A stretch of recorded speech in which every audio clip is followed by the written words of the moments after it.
Hello students, welcome to our YouTube channel civil learning.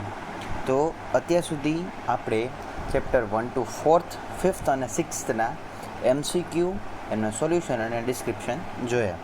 હવે આપણે આ વિડીયો લેક્ચરમાં આપણું જે ચેપ્ટર છે 7th સોઇલનું, એટલે કે બેરિંગ કેપેસિટી ઓફ સોઇલ, એના વિશે આપણે એના MCQs જોશું અને એના સોલ્યુશન અને ડિસ્ક્રિપ્શન પણ જોશું. આમાં બી તમને અમુક ટાઈપના સમ્સ જોવા મળી શકે છે, ઇક્વેશન્સ પણ જોવા મળી શકે છે, અને તમને એન્જિનિયર્સના જે છે લો, કે આ એન્જિનિયરે આ ટાઈપનો લો, આ જે છે થિયરીને સેટિસ્ફાઈ કરે એવો આપેલો છે, એ બધી વસ્તુ પણ અહીંયા તમને જોવા મળી શકે છે.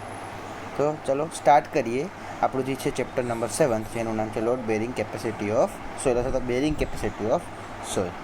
બરાબર છે. તમે પહેલાં જે છે આપણા સ્ટાર્ટિંગ ઇન્ટ્રોના જે ફોટોગ્રાફ છે એના તમે જોઈ શકો છો. બેરિંગ કેપેસિટીની જે છે કોઈ પણ સ્ટ્રક્ચરમાં શું મહત્ત્વ છે તમે જોઈ શકો છો. જે આ ફોટોગ્રાફ છે તો તમારું સ્ટ્રક્ચર છે એ પડીને ભાંગી ગયું છે. બરાબર છે. પછી સેમ વસ્તુ અહીંયા કોઈ લોડ આવવાના કારણે કેવી રીતે લોડ ડિસ્ટ્રીબ્યુટ થઈ છે ગ્રાઉન્ડમાં. બરાબર છે. અને અહીંયા બી લોડ બેરિંગ કેપેસિટીના ફેલિયરના કારણે તમારું જે સ્ટ્રક્ચર છે એનું સેટલમેન્ટ થાય છે. તો આના રિલેટેડ જ ક્વેશ્ચન છે. ચાલો સ્ટાર્ટ કરીએ. ક્વેશ્ચન શું છે? Question first.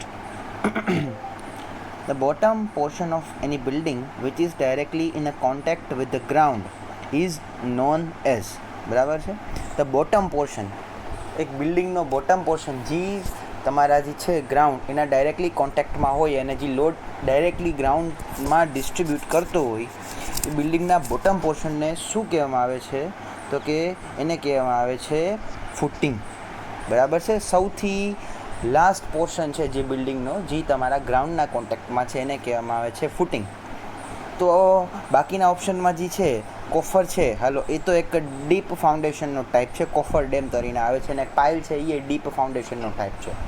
બટ અહીંયા એક ટર્મ છે જે છે એ જે પહેલું ઓપ્શન છે એ છે ફાઉન્ડેશન. તો ફાઉન્ડેશન અને ફૂટિંગમાં ડિફરન્સ શું છે? તો તમને ખ્યાલ છે કે તમારા બિલ્ડિંગ છે એ 3 પાર્ટમાં ડિવાઇડેડ છે. એક છે સુપર સ્ટ્રક્ચર, એક છે સબ સ્ટ્રક્ચર અને એક છે ફૂટિંગ અથવા તો એક છે ફાઉન્ડેશન. બરાબર છે. 3 પાર્ટમાં ડિવાઇડેડ છે. આ જે છે સબ સ્ટ્રક્ચર અને સુપર સ્ટ્રક્ચર એ તો જીએલની ક્યાં હશે? ઉપર. અને ફાઉન્ડેશન ક્યાં હશે? જીએલની નીચે. તો ફાઉન્ડેશનનો સૌથી બોટમ પોર્શન હોય ને એને ફૂટિંગ કહેવામાં આવે છે. ફાઉન્ડેશનનો સૌથી બોટમ પોર્શન છે એને શું કહેવામાં આવે છે? ફૂટિંગ. અને ફાઉન્ડેશન એક તો આખો તમારા સ્ટ્રક્ચરનો પાર્ટ જ છે, જે આખો ગ્રાઉન્ડ લેવલથી નીચે છે, જે તમારા સ્ટ્રક્ચરને સપોર્ટ કરે છે. Second question. Load carrying capacity per unit area of soil is known as. Load carrying capacity per unit area. બરાબર છે. ફોર એન એક્ઝામ્પલ, આ એક તમારું ગ્રાઉન્ડ છે. ગ્રાઉન્ડ ઉપરનો જે છે ફોર એન એક્ઝામ્પલ આ એનો એરિયા થશે ને, અને એના ઉપર જે એક્સટર્નલ લોડ હશે એ એક્સટર્નલ લોડ આપણે કેનો આવતો હશે? તો કે કોઈ ઘરનો. તો આ એક્સટર્નલ લોડ કઈ ડાયરેક્શનમાં જશે? ડાઉનવર્ડ ડાયરેક્શનમાં. તો આ જો આ લોડ જે છે આટલા એરિયામાં રેઝિસ્ટન્સ કરાવે છે તો એને શું કહેવામાં આવે છે? તો કે bearing capacity of soil. Total overburden pressure, gross pressure intensity અને અલ્ટિમેટ બેરિંગ કેપેસિટી શું છે? બરાબર છે. અલ્ટિમેટ બેરિંગ કેપેસિટી તો આપણે નીચે ડિસ્ક્રિપ્શનમાં છે જ. Third question. બાકીના જો આ બે તમારા ટર્મ સમજવા હોય તો ઉપર તમારા જે છે આઈ બટનને ક્લિક કરી અને જે છે મેં આખા ચેપ્ટરનું ડિસ્ક્રિપ્શન આપેલું છે, 2 પાર્ટમાં ડિવાઇડેડ છે, પાર્ટ 1 અને પાર્ટ 2. તો તમે એમાં જઈને આ બધા જે છે લાઇન્સ એનું તમે ડિસ્ક્રિપ્શન જોઈ શકો છો. તમે એને ફોલો કરજો જો તમારે આ ટર્મ સમજવાની ઈચ્છા થાય તો. થર્ડ ક્વેશ્ચનની વાત કરીએ.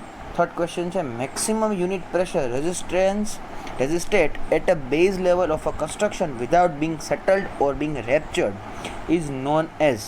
બરાબર. મેક્સિમમ યુનિટ પ્રેશર અથવા તો maximum force which is resisted or which is આપણે એમ કહીએ અવરોધ કરે છે. મેક્સિમમ પ્રેશર જે અવરોધ થાય છે કઈ જગ્યાએ? તો કે બેઝ લેવલ એટલે તો કે એના ફાઉન્ડેશનમાં. વિધાઉટ બિંગ સેટલડ ઓર રેપ્ચર્ડ. સેટલડ એટલે બેસી જવું, ને રેપ્ચર્ડ એટલે ચીરાઈ જવું અથવા તો 2 પાર્ટમાં બ્રેક થઈ જાય. તો બ્રેક થયા વગર જે એટલો મેક્સિમમ પ્રેશર એના પાયામાં સહન કરે છે તો એને ઓબ્વિયસલી શું કહેવામાં આવે છે? Ultimate bearing capacity. Maximum term આવ્યો એટલે અલ્ટિમેટ ફોર્સ તરત જ મગજમાં સ્ટ્રાઇક થવું જોઈએ. બેરિંગ કેપેસિટી તો આપણે હમણાં વ્યાખ્યા જોઈ લીધી, load carrying capacity per unit area. Safe bearing capacity અને અલાવેબલ બેરિંગ કેપેસિટી પર તમારે જો ટર્મ સમજવા હોય તો મેં તમને કીધું એમ કે મેં પહેલેથી જ એના પર વિડીયો બનાવેલો છે, તમે એને જઈને ટેલી કરી શકો છો. ફોર્થ ક્વેશ્ચનની વાત કરીએ. ફોર્થ ક્વેશ્ચન છે which of the following method is a part of theoretical method for bearing capacity of soil. બરાબર છે. બેરિંગ કેપેસિટી ફાઇન કરવી હોય ને તો એની મેથડ્સ છે, ઘણી બધી મેથડ છે. એમાં અહીંયા ક્વેશ્ચન એમ છે કે થિયોરેટિકલ જે મેથડ છે એમાં કઈ મેથડનો સમાવેશ થાય છે. તો થિયોરેટિકલ મેથડમાં જો અહીંયા પહેલું જે આપ્યું છે એ છે રેન્કાઇન્સ મેથડ, બીજું ટર્ઝાગી અને ત્રીજી છે મેયરહોફ. આના સિવાય બી હજી ઘણી મેથડ છે, પણ આપણો જે છે કરેક્ટ આન્સર એ છે ઓલ ઓફ ધી અબોવ. એટલે કે આ જે છે ઉપર આપેલી ત્રણ મેથડ એ થિયોરેટિકલ મેથડમાં સમાવેશ થાય છે. હવે એના સિવાય થિયોરેટિકલ સિવાય બીજી કઈ છે તો કે ફિલ્ડ મેથડ. તો કે ફિલ્ડ મેથડમાં કઈ મેથડ્સનો બેરિંગ કેપેસિટી ફાઇન કરવા માટે યુઝ થાય છે. પ્લેટ લોડ ટેસ્ટ છે, પ્રેશર મીટર અને સ્ટાન્ડર્ડ પેનિટ્રેશન. તો આ ત્રણ ટેસ્ટનો use bearing capacity of soil fine કરવા માટે થાય છે. અને આ ત્રણ ટેસ્ટ કેવા છે તો કે ફિલ્ડ ટેસ્ટ. સિક્સ્થ ક્વેશ્ચનની વાત કરીએ. Which of the following failure is sudden and catastrophic in the term of shear failure for footing. તો હવે છે ફૂટિંગ છે, બરાબર છે. ફૂટિંગ જો તમારે બેરિંગ કેપેસિટી ફાઇન કરવી હોય તો પહેલાં એમ ફાઇન કરવું પડે કે ફૂટિંગ છે કઈ રીતે ફેઇલ થશે. ફૂટિંગના ફેઇલ થવાના મેઇનલી 3 ટાઈપ છે જે અહીંયા મેં પહેલાં લખેલા છે. પેલું જનરલ શિયરમાં ફેઇલ થશે, લોકલ શિયરમાં ફેલિયર થઈ શકે અને પંચિંગ શિયરમાં ફેઇલ થશે. હવે આ 3 ફેલિયરમાંથી કયું ફેલિયર છે ફૂટિંગનું જે સડન છે અને કેસોટ્રોપિક છે. એનો મિનિંગ શું? સડન એટલે કે અચાનક અને કેસોટ્રોપિક એટલે ખતરનાક છે. અચાનક હોય એ ઓલવેઝ કેવું હશે? ડેન્જરિયસ હશે તમારા સ્ટ્રક્ચર માટે. એ તમને કોઈ વોર્નિંગ નહીં આપે. તો એ ટાઈપના જે ફેલિયર છે એને શું કહેવામાં આવે છે તો કે જનરલ શિયર ફેલિયર. જે સડન છે અને જે કેટાસ્ટ્રોપિક છે. પછી વાત કરીએ next 7th ક્વેશ્ચનની. Which of the following failures is displayed in vertical direction before bulging take places in shear failure?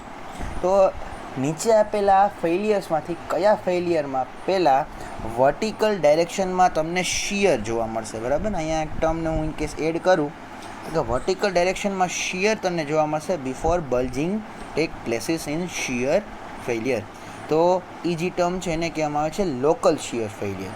પાછા આપણી પાસે ફોટોગ્રાફ્સ અવેલેબલ છે. હું તમને ફોટોગ્રાફ્સ થ્રુ પણ સમજાવીશ કે આ જનરલ શિયર ફેલિયર શું છે, લોકલ શિયર ફેલિયર શું છે અને પંચિંગ શિયર ફેલિયર શું છે.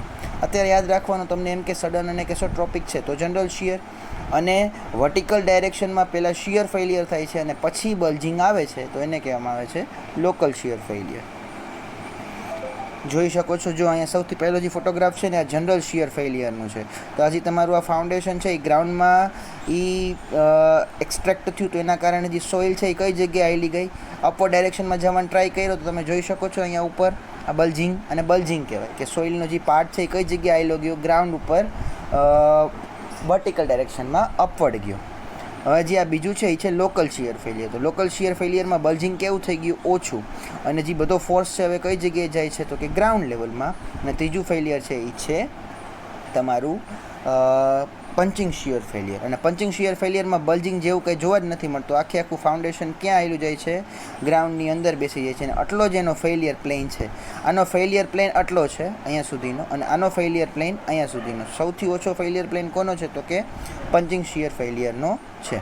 બરાબર. બલ્જિંગ આને કહેવાય જેના કારણે સોઇલ છે થોડી ગ્રાઉન્ડની ઉપર આવી જાય. સૌથી વધારે બલ્જિંગ જનરલ શિયરમાં, એનાથી ઓછું બલ્જિંગ લોકલ શિયરમાં, અને પંચિંગ શિયરમાં બલ્જિંગ જોવા મળતું નથી. સૌથી ઓછું વર્ટિકલ ડાયરેક્શનમાં શિયર કેમાં મળશે તો કે જનરલમાં, એનાથી થોડુંક વધારે જનરલ શિયર કેમાં? GS આપણે લખીએ છીએ જનરલ શિયર. અને સૌથી વધારે જનરલ શિયર કઈ જગ્યાએ જોવા મળશે? પંચિંગ શિયરમાં. બરાબર. એના સિવાય છે ને આના 3 ટાઈપમાં કે અથવા તો 3 પાર્ટમાં ડિવાઈડ કરી શકીએ આપણે આને. જે આ પહેલો પાર્ટ છે બરાબર એ તમારો જે છે એ ઇલાસ્ટિક ઝોન છે, પછી આ બીજો છે એ રેડિયલ ઝોન, અને ત્રીજો છે એ પેસિવ ઝોન. તો ટોટલ આવા છે ને 6 પાર્ટમાં આપણે 5 પાર્ટમાં ડિવાઈડ કરી શકશું. આ એક આખો જે છે એ તમારો ઇલાસ્ટિક ઝોન, બે બાજુના રેડિયલ ઝોન અને બે બાજુના પેસિવ ઝોન. આનું જે છે ડિસ્ક્રિપ્શન આપણે આગળ હમણાં કામ આવશે એટલે આપણે આને જોવાનું છે.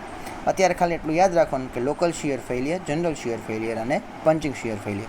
એના સિવાય છે ને એક આ ગ્રાફ છે એ ગ્રાફ આપણા કામના છે. તો તમે જોઈ શકો છો જે આ જનરલ શિયર ફેલિયર છે ત્યાં એક પોઈન્ટ ઉપર પહોંચીને તમારો ગ્રાફ છે એ ડાઉનવર્ડ ડાયરેક્શનમાં જવા માંડે છે. ઇટ મીન્સ કે અહીંયા જેનું ફેલિયર થઈ ગયું છે તો આમાંથી તમે ફેલિયર પોઈન્ટ ઇઝીલી તમે ફાઇન્ડ કરી શકો, ડિટેક્ટ કરી શકો છો.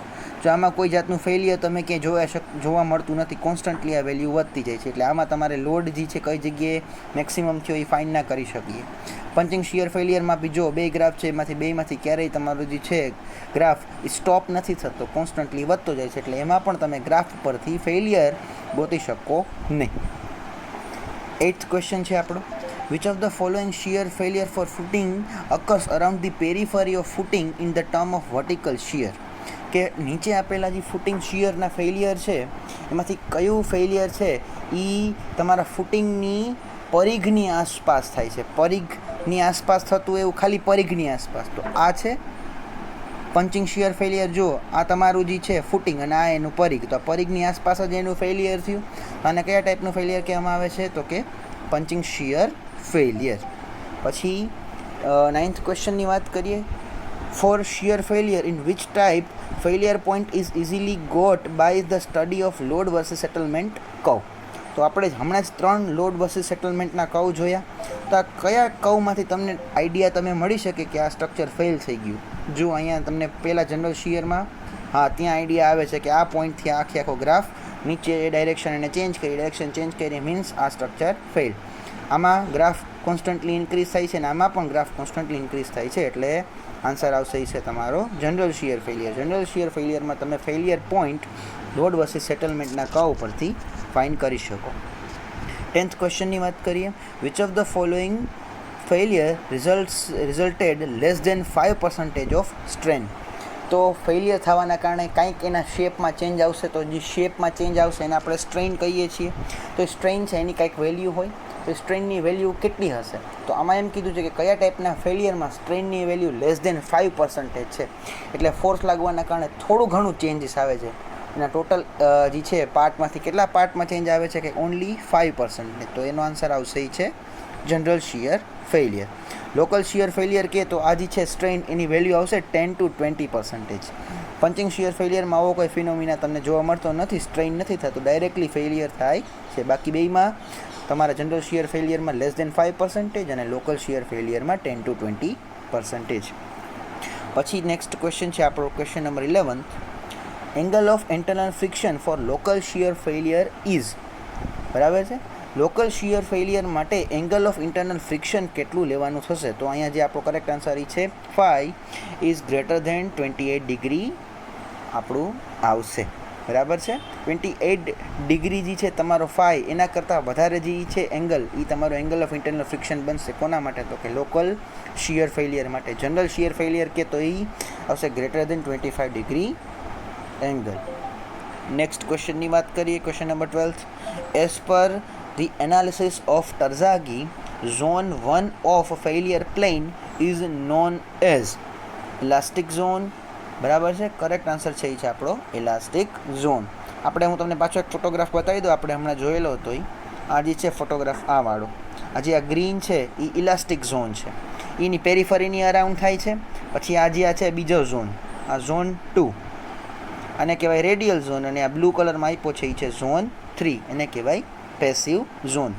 ખાલી નામ યાદ રાખજો, ઝોન 1 છે ગ્રીન કલરનો ઇલાસ્ટિક ઝોન છે, આ જે છે પિંક કલરનો એ છે રેડિયલ ઝોન, અને બ્લુ કલરનો છે એ છે પેસિવ ઝોન. આ ટર્ઝાગીના એનાલિસિસ પ્રમાણે 3 ઝોનમાં ડિવાઇડેડ કરેલા છે.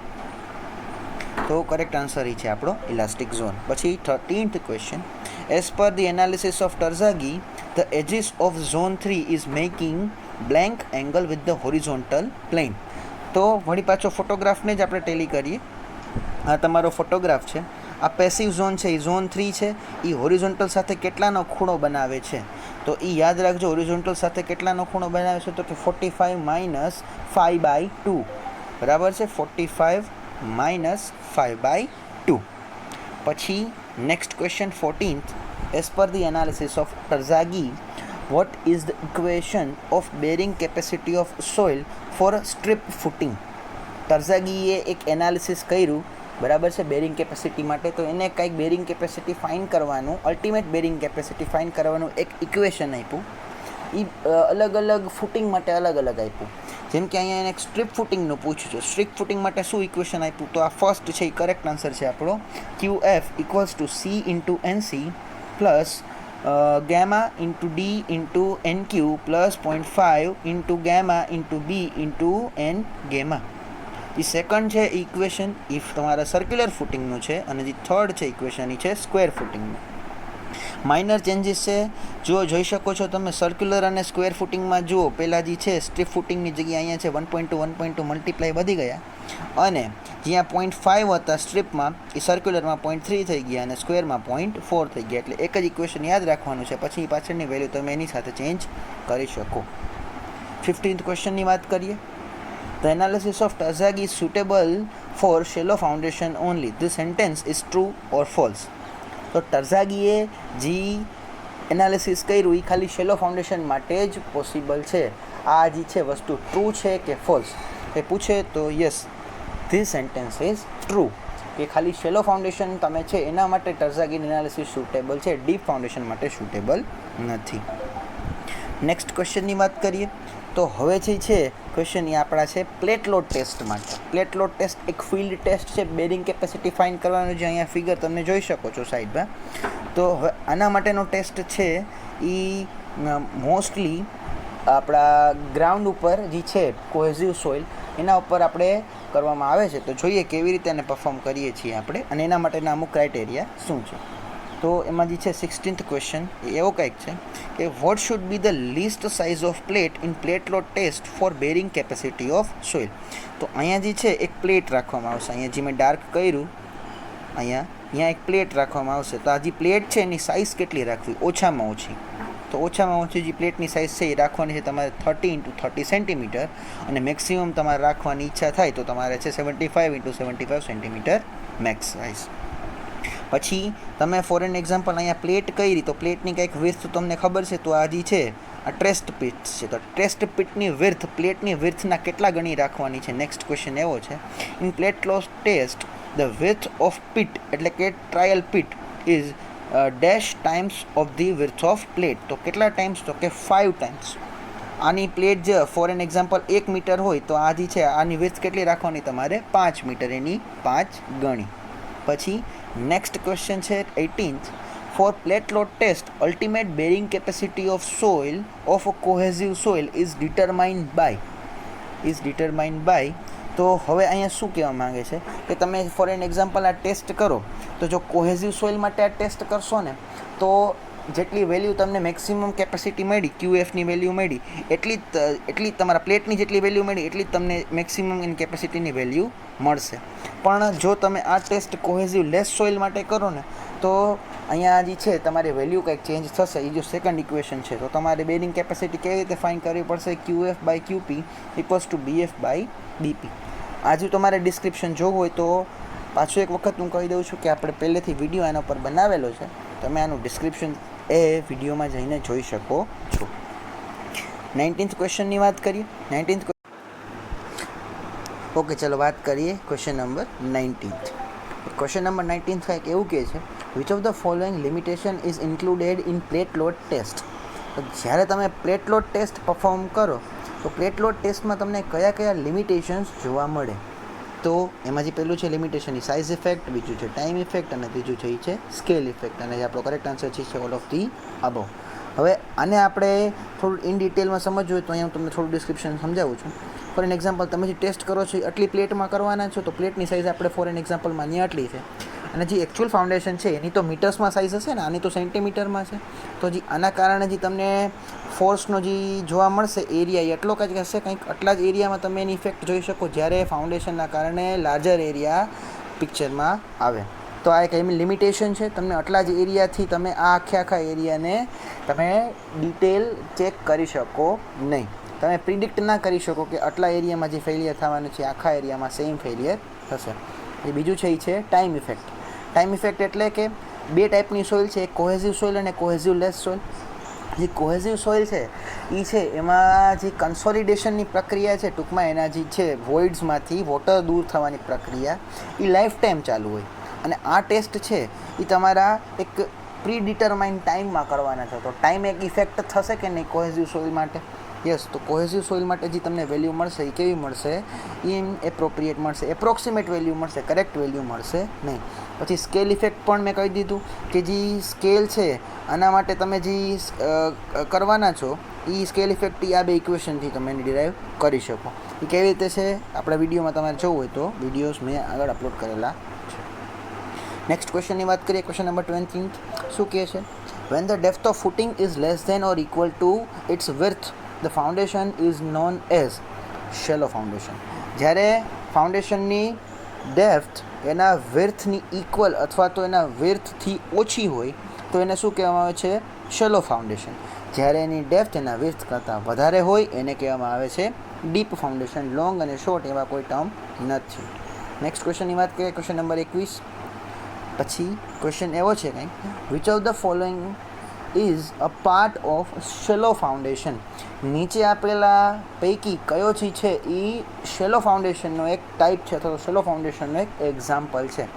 પાઇલ ફાઉન્ડેશન એ ડીપમાં આવે, ડીપ સ્ટ્રીપ એ પણ ડીપ ફાઉન્ડેશનમાં આવે અને સ્ક્વેર ફૂટિંગ એ પણ ડીપ ફાઉન્ડેશનમાં આવે. તો કરેક્ટ આન્સર એ છે strap footing. Remaining are the examples of deep foundation. Question number 22. Two different straps are connected by blank to make a footing. બે સ્ટ્રેપ્સ છે અથવા તો બે ફાઉન્ડેશન છે એને કઈ વસ્તુથી જોડવાથી એક ફૂટિંગ ક્રિએટ થાય તો એક ફૂટિંગનો એક ટાઈપ ક્રિએટ થાય છે? સ્ટ્રીપ નહીં, સ્ટ્રેપ્ડ નહીં, આરસીસી સ્ટ્રેપ કરેક્ટ આન્સર છે અને આરસીસી રાફ્ટ. ક્લિયર? બે સ્ટ્રેપને એક આરસીસી સ્ટ્રેપ વડે જોડીને એક ફૂટિંગનો ટાઈપ આપણે ક્રિએટ કરી શકીએ છીએ. નેક્સ્ટ ક્વેશ્ચન છે question number 23. Slab is rested on multiple columns and wall to make a footing is known as. અહીંયા એક ટાઈપની વાત થાય છે. ડીપ ફાઉન્ડેશન અને શેલો ફાઉન્ડેશનના ઘણા બધા ટાઈપ છે. અહીંયાથી એમાં એક શેલો ફાઉન્ડેશનના ટાઈપ છે એની વાત થાય છે કે જ્યાં આખો એક સ્લેબ છે એને ઘણા બધા કોલમ ઉપર રેસ્ટ કરીને એક ફૂટિંગ રેડી કરવામાં આવે છે. તો આ ટાઈપના ફૂટિંગને શું કહેવામાં આવે છે? તો કે મેટ ફાઉન્ડેશન, મેટ અથવા તો રાફ્ટ ફૂટિંગ કહેવામાં આવે છે. વેલ ફાઉન્ડેશનની ડીપનો ટાઈપ છે, કમ્બાઇન્ડ અને સ્પ્રેડ એ શેલો ફાઉન્ડેશનના ટાઈપ છે. તો અહીંયા ફોટોગ્રાફ્સ પણ તમે મેં બતાવેલા છે. આ સ્પ્રેડ ફૂટિંગ છે, બરાબર છે, જોઈ શકો છો. આ કમ્બાઇન્ડ ફૂટિંગ એટલે કે જો આ બે પાર્ટને ભેગા કરીને બનાવેલું છે કમ્બાઇન્ડ ફૂટિંગ છે. અને આ મેટ ઓર રાફ્ટ ફૂટિંગ. તો અહીંયા જોઈ શકો છો તમે ઘણા બધા કોલમ ને એની ઉપર એક આખો સ્લેબ રેસ્ટ કરેલો છે. આ ચલો વાત કરશું question number 24. Which of the following method is used for increase the bearing capacity of the soil? તો અત્યાર સુધી આપણે બેરિંગ કેપેસિટીની ડેફિનેશન જોઈ, પછી બેરિંગ કેપેસિટીમાં ફૂટિંગ કઈ રીતે ફેલ થઈ છે એ જોયું. એ ફૂટિંગના કયા ટાઈપ છે એ પણ આપણે અત્યાર સુધી આઈડેન્ટિફાઈ કરી લીધું. હવે આપણે એ આઈડેન્ટિફાઈ કરવાનું છે કે જો તમે આ bearing capacity for an example કોઈ પણ રીતે નબળી છે તો તમારે એને ઇન્ક્રીઝ કરવી હોય તો ઇન્ક્રીઝ કઈ મેથડથી આપણે કરશું? તો ઇન્ક્રીઝ કરવા માટે આપણે જે જોઈએ તો મેથડ છે પહેલી છે mechanical compaction, pre loading, send compaction અને ઓલ ઓફ ધી અબોવ. તો આ બધી મેથડ્સ છે જેના કારણે સોઇલની બેરિંગ કેપેસિટીની વેલ્યુમાં વધારો થશે. વાત કરીએ ક્વેશ્ચન નંબર 25ની. In mechanical compaction for refilling which type of soil is used. બરાબર છે. ક્વેશ્ચન નંબર 25ની વાત કરીએ. મિકેનિકલ કોમ્પેક્શન જે આપણું જે બેરિંગ કેપેસિટી ઇન્ક્રીઝ કરવાની જે એક મેથડ છે એમાં કયા ટાઈપની સોઇલ રીફિલિંગ માટે યુઝ થાય છે? એટલે મિકેનિકલ કોમ્પેક્શન એટલે થાય શું? તો કે જે ગ્રાઉન્ડ છે જેની બેરિંગ કેપેસિટી નબળી છે, બરાબર છે, આ ગ્રાઉન્ડ છે જેની બેરિંગ કેપેસિટી નબળી છે તો આ ગ્રાઉન્ડની બધી સોઇલને એસ્કવેટ કરીને આપણે બહાર કાઢી નાખીશું. બહાર કાઢી નાખી અને અહીંયાથી જગ્યા ખાલી થઈ ગઈ, આ બધી ખાલી જગ્યાને આપણે નવી સોઇલથી રિફિલ કરશું. તો એ કઈ સોઇલથી રિફિલ કરવાની છે? તો એનો કરેક્ટ આન્સર છે સેન્ડ, સિલ્ટ અને ક્લેના મિક્સચરથી. ડન. આ એનો આન્સર આવશે. પછી નેક્સ્ટ વાત કરીએ આપણે જે છે આપણું 26 question number. In hollow pipes proper grade soil is filled to create vertical columns which is known as. બરાબર છે. એક હોલો પાઇપ્સ છે એક ટાઈપ છે, બરાબર, સોઇલ બેરિંગ કેપેસિટી ઇન્ક્રીઝ કરવાનું, જેમાં હોલો પાઇપને પ્રોપર ગ્રેડની સોઇલ ફિલ કરીને એક વર્ટિકલ કોલમ જેવું સ્ટ્રક્ચર ક્રિએટ કરવામાં આવે છે. તો આ સ્ટ્રક્ચરને શું કહેવામાં આવે છે? તો કે એને કહેવામાં આવે છે સેન્ડ ડ્રેન્સ. સેન્ડ બકેટ એ એક ટર્મ છે, સેન્ડ લોડ એવો એક ટર્મ એ કંઈ કોઈ ટર્મ નથી, ને સેન્ડ ડ્યુન્સ એ બી કોઈ એક ટર્મ આપણા ચેપ્ટરને રિલેટેડ નથી. આ તમને સેન્ડ ડ્રેન્સ અને સેન્ડ બકેટ શું છે એ હમણાં નેક્સ્ટ ફોટોગ્રાફ છે એમાં હું તમને એક્સપ્લેન કરીશ. પછી હજી એક ટાઈપ છે જેના કારણે સોઇલ બેરિંગ કેપેસિટી ઇન્ક્રીઝ થાય, એને કહેવાય સિમેન્ટ સ્ટેબિલાઇઝેશન. તો સિમેન્ટ સ્ટેબિલાઇઝેશનમાં તમારે અબાઉટ કેટલા પર્સન્ટેજ સિમેન્ટ તમે એડ કરો છો જેનાથી તમારા સોઇલની કેપેસિટી ઇન્ક્રીઝ થાય? તો અબાઉટ 5 to 14%. ચલો, ફોટોગ્રાફ છે અહીંયા જોઈ શકો છો. જો આ પ્રીલોડિંગ છે, પ્રીલોડિંગમાં શું છે તો કે આ જે છે ગ્રાઉન્ડની નીચે આવી રીતે આવી પાઇલ્સ છે ને પહેલાં હોલો પાઇપ્સ મેં એસ્કવેટ કરીને રાખી દીધી. પછી આ એસ્કવેટેડ કરેલી પાઇપ્સમાં મેં શું ફિલ કરી દીધું તો કે સેન્ડ. એને શું કહેવાય છે આપણે? સેન્ડ ડ્રેન્સ. પછી એની ઉપર જે છે એક આ કોમન મેં રાખ્યું એને કહેવાય સેન્ડ બકેટ, અને એની ઉપર જે આ જે છે એ સોઇલ છે એ ક્યાંથી એસ્કવેટ કરેલી છે તો કે આ જ ગ્રાઉન્ડમાંથી એસ્કવેટ કરેલી છે. આને કહેવાય છે પ્રીલોડિંગ. પ્રીલોડિંગના કારણે આ સોઇલની અંદર જેટલું એક્સેસ વોટર છે એ બધું બહાર નીકળીને ગ્રાઉન્ડની ઉપર આવી જશે. પછી આ જે છે એક મિકેનિકલ સ્ટેબિલાઇઝેશનનો આ પણ એક ટાઈપ છે, બરાબર છે. એક રોલર આખા તમારે ફેરવી દેવાના થશે, અથવા તો એસ્કવેટ કરો વોટેવર, પણ અહીંયા જે રોલર છે એ વાપરેલું છે એ શીપ ફૂટ રોલર. પછી આ જે છે એ સિમેન્ટ સ્ટેબિલાઇઝેશન છે, એટલે કે જે સેન્ડ છે એના પર આપણે સિમેન્ટનો સ્પ્રે કરીને જે છે એને એક કાચો રોડ આપણે ક્રિએટ કરીએ છીએ, એટલે એની સિમેન્ટની બેરિંગ કેપેસિટી વધે. અને આ જે છે ઇલેક્ટ્રિકલ સ્ટેબિલાઇઝેશન છે. તો ઇલેક્ટ્રિકલ સ્ટેબિલાઇઝેશનમાં એનોડ ને કેથોડની મદદથી ઇલેક્ટ્રિકલ ફોર્સ ચાર્જ એકબીજામાં ટ્રાન્સફર થાય છે, જેના કારણે એની બેરિંગ કેપેસિટી વધે છે. વાત કરીએ next question number 28. Electrical method is known as. Electrical method છે, બરાબર છે, જે તમે યુઝ કરો છો તમારા બેરિંગ કેપેસિટી ઇન્ક્રીઝ કરવા માટે, અને બીજા કયા નામથી ઓળખવામાં આવે છે? તો કરેક્ટ આન્સર છે એ છે electro osmosis. Electrolyte, anode, cathode અને ગ્રાઉટિંગ એવા કોઈ ટર્મ નથી. Question number 29. Due to the vibrating force sandy soil is behave like a water due to the excess pore water pressure. This phenomena is known as. Due to vibrating force. હવે તમે એક વાત કરીએ કે આ building છે, બરાબર, આ બિલ્ડિંગ છે એમાં વાઇબ્રેટિંગ ફોર્સ કયા વસ્તુના કારણે આવી શકે? આ બિલ્ડિંગ આ ડાયરેક્શનમાં આ ડાયરેક્શનમાં શેક ક્યારે થાય? જ્યારે અર્થક્વેક આવે. તો અર્થક્વેક આવવાના કારણે એની નીચે જે સેન્ડી સોઇલ હોય તો આ સેન્ડી સોઇલ છે એ વોટર તરીકે બિહેવ કરે છે અને આખું એની સ્ટ્રેન્થ લૂઝ કરે છે. તો આ ફિનોમિનાને શું કહેવામાં આવે છે? તો એને કહેવામાં આવે છે લિક્વિફિકેશન.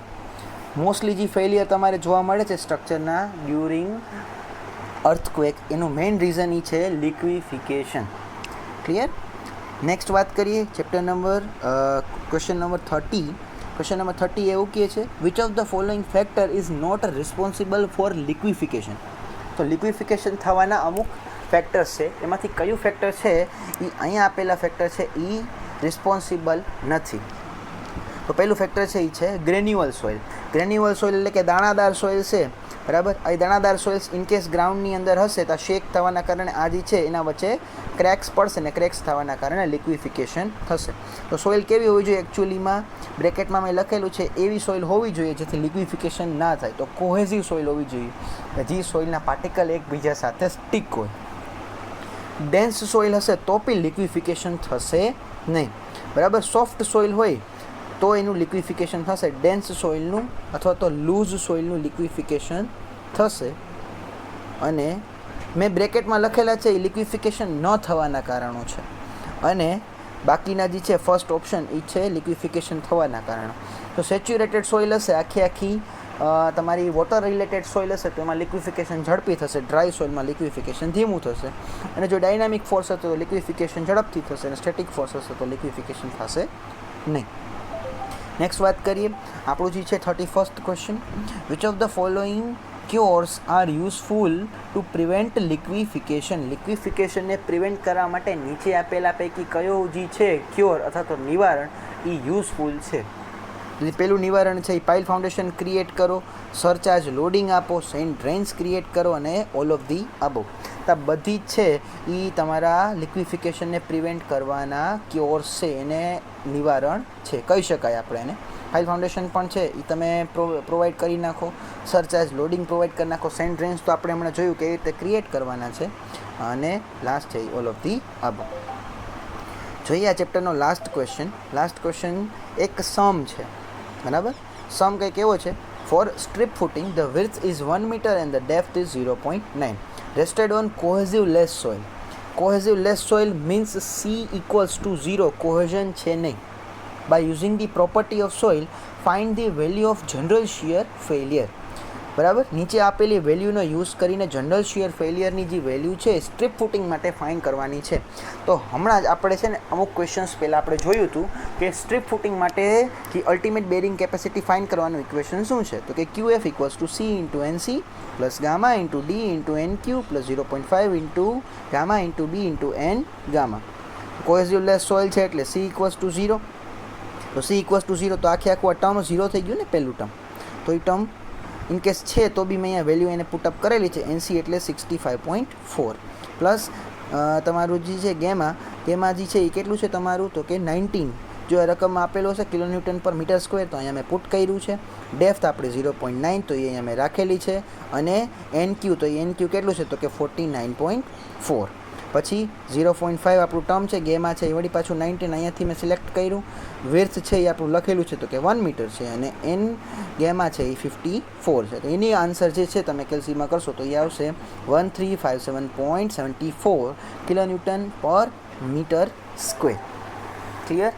તો અહીંયાથી છે તમારું જે છે chapter number 7 bearing capacity of soil એના લગતા ઓલમોસ્ટ બધા MCQs કવર થઈ ગયા છે.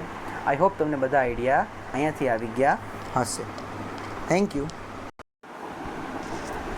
તો અત્યાર સુધી આપણે ચેપ્ટર્સ કમ્પ્લીટ કરેલા છે, અને આટલા ચેપ્ટર્સ આપણે કમ્પ્લીટ કર્યા પછી જો તમને કોઈ ડાઉટ હોય તો 100% તમે નીચે કમેન્ટ સેક્શનમાં જઈ ડાઉટ પૂછી શકો છો, અથવા તો મારા ઈમેલ આઈડી ઉપર તમે મને ક્વેશ્ચન તમારા શેર કરી શકો છો. અને જો તમને વિડીયો ગમ્યો હોય તો વિડીયોમાં જરૂરથી લાઇક કરજો, વિડીયોને જરૂરથી સબસ્ક્રાઈબ કરજો, અને તમારા મિત્રોને આગળ શેર પણ કરજો.